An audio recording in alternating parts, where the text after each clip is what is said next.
Breaking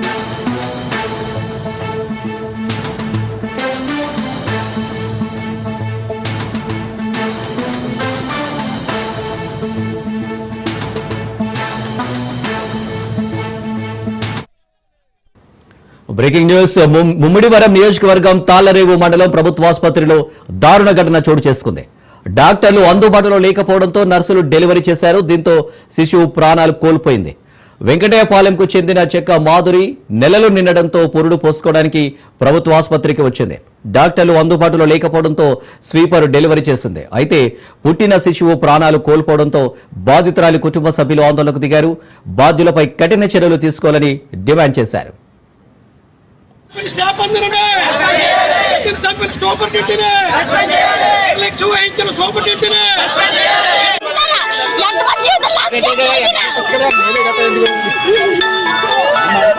బయట తీసుకురాట్లేదు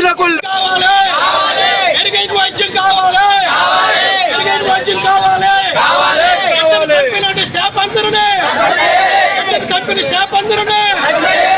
super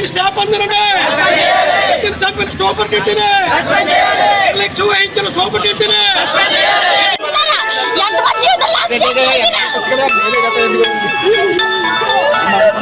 బయట తీసుకురా.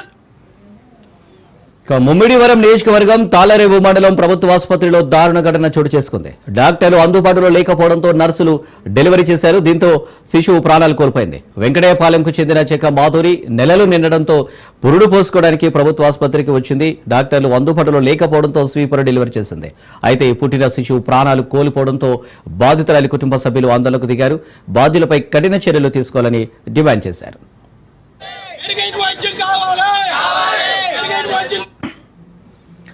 రైట్, ఇక ఘటనకు సంబంధించి మరిన్ని డీటెయిల్స్ దత్తు ఫోన్ లైన్ లో సిద్ధంగా ఉన్నారు అందించడానికి. దత్తు, అంబేద్కర్ కోనసీమ జిల్లా ఈ ముమ్మిడివరం మండలంలో ఈ సంఘటన చోటు చేసుకుంది. అని దీని పూర్వపరాలు చూసుకుంటే కనుక ఒక మహిళ ప్రసవం కోసం ఆసుపత్రిలో జాయిన్ అయింది. ఈ నేపథ్యంలో నిన్న సాయంకాలమే ఆవిడ జాయిన్ అవ్వడం జరిగింది. అయితే పొద్దున్న 9 ప్రాంతంలో ఆమెకి పురుటి నొప్పులు స్టార్ట్ అయ్యాయి. ఇదే సందర్భంలో నర్సు అలాగే డాక్టర్ కూడా హాస్పిటల్లో ఉండాలి. వారు ఎవరు అందుబాటులో లేదు. అయితే అప్పటిదాకా ఉన్నటువంటి నర్సు వాష్రూమ్ అర్జెంట్ గా వచ్చిందని వాష్రూమ్ కి వెళ్ళడం జరిగింది. ఇదే సందర్భంలో ఆమెకి ఆ మహిళకి పురుటి నొప్పులు స్టార్ట్ అవడం, తీవ్రంగా పురుటి నొప్పులు రావడంతో బిడ్డ ప్రసవ సమయం దగ్గర పడింది. ఈ సందర్భంలో అక్కడ పనిచేస్తున్నటువంటి స్వీపర్ చూసి పక్కన సహాయ సహకారాలు అందించడానికి ఎవరూ లేరు, తన వంతు మహిళగా సహాయం చేద్దామని చెప్పి స్వీపర్ అక్కడ రావడం జరిగింది. ఈ సందర్భంలో డెలివరీ కూడా అయిపోయింది. అయితే పుట్టిన వెంటనే బిడ్డ చనిపోవడం జరిగింది. వెంటనే కుటుంబ సభ్యులు వారంతా కూడా ఆగ్రహం వ్యక్తం చేశారు. మహిళ స్వీపర్ చేత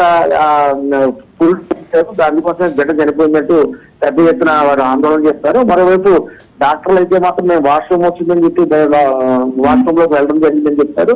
ఈ మహిళ మాత్రం స్వీపర్ గా ఒక మహిళగా ఆ పురుటి నొప్పులతో బాధపడుతుందో తన వంతు ప్రయత్నం చేశాను తప్ప తనేం తప్పు చేయలేదని చెప్పి ఈ స్వీపర్ చెప్పడం జరుగుతుంది. ప్రస్తుతం అయితే కనుక హాస్పిటల్ వద్ద ఆందోళన కొనసాగుతోందని దత్తు చూడొచ్చు. ఇటు ప్రైవేట్ హాస్పిటల్ కావచ్చు, ఇటు ప్రభుత్వ ఆసుపత్రులు కావచ్చు, ఇలాంటి ఘటనలు పునరావృతం అవుతూనే ఉన్నాయి. అంటే వైద్యులు సకాలంలో లేకపోవడం వల్ల ఇటు నర్సులు కావచ్చు, మిగతా సిబ్బంది కావచ్చు, ఇలాంటి డెలివరీలు చేయడం వల్ల ఇటు పెద్ద ప్రాణాలు కావచ్చు, చిన్న ప్రాణాలు కావచ్చు కోల్పోయిన పరిస్థితి. అంటే ఇలాంటి చర్యలు తీసుకుంటే బాగుంటుంది అంటారు.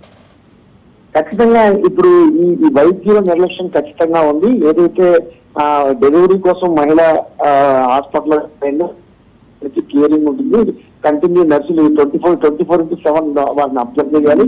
ఏ టైంలో నొప్పులు వస్తాయి, ఏ టైంలో వారికి ఎటువంటి వైద్య సహకారం అందించాలి. అదే సందర్భంలో ఆ డాక్టర్ కూడా అక్కడ అందుబాటులో ఉండాలి. నర్సులు, డాక్టర్లు, ఏఎన్ఎం అలాగే ప్రసూతికి సంబంధించినటువంటి నిపుణులు ఎవరైతే ఉంటారో వారు కూడా అందుబాటులో ఉండాలి. వీరందరూ లేకుండా కేవలం బెడ్ మీద అలా వదిలేసి ఆ మహిళను అలా వదిలేసి వాష్రూమ్ కింద ఒకరు, డ్యూటీలో ఇంకా రాలేదని ఒకరు రాకపోవడం మాత్రం చాలా దారుణం. వైద్య వృత్తికి సంబంధించి వైద్య వృత్తిలో ఉన్నవారు వైద్య నారాయణ హరి అంటారు, దేవుడితో సమానంగా చూస్తారు. కానీ అటువంటి వైద్య సిబ్బంది ఈ విధంగా ప్రవర్తించడం మాత్రం చాలా ఇది నిర్లక్ష్యానికి ప్రధాన సూచనగా చెప్పచ్చు. ముఖ్యంగా ఈ సిబ్బంది నిర్లక్ష్యం వల్ల ఇలా జరిగింది. ఎందుకంటే నిపుణులైన వైద్యులు ఉంటే ఈ యొక్క పరిస్థితి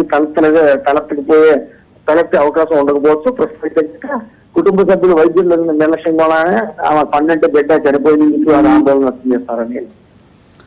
రైట్ దత్తు, థ్యాంక్ యూ.